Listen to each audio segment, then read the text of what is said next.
Housing corporation MD గారికి 4 రోజుల నుంచి నేను చెప్తూనే ఉన్నాను.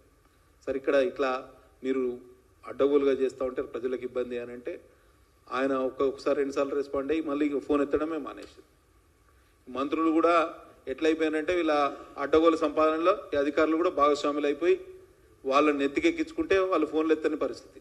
ప్రజాప్రతినిధుల కాల్స్ కూడా రెస్పాండ్ అయ్యే పరిస్థితి. అది పబ్లిక్ గ్రీవెన్సే, అది నా పర్సనల్ గ్రీవెన్స్ కాదు, నాకు సంబంధించిన అంశం కాదు.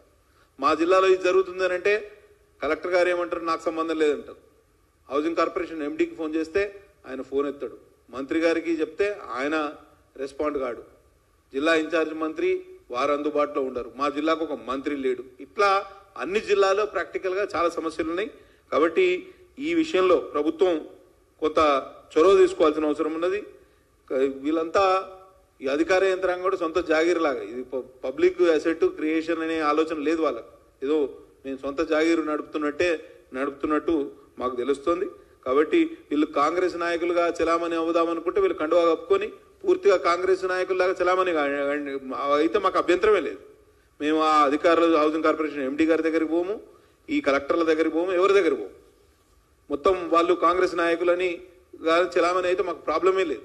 కానీ ఇట్లా ప్రజల సమస్యల మీద కూడా పట్టింపు లేకపోతే, కనీసం ప్రజాప్రతినిధులు కొన్ని సమస్యలు ఏమనెత్తితే వాటిని పరిష్కరించే ఆలోచన కూడా లేకపోతే ఇక ప్రజాస్వామ్యంలో మీరు కాంగ్రెస్ నాయకులా లేకపోతే ప్రభుత్వ అధికారులా అని అడగాల్సిన పరిస్థితి దాపురించింది.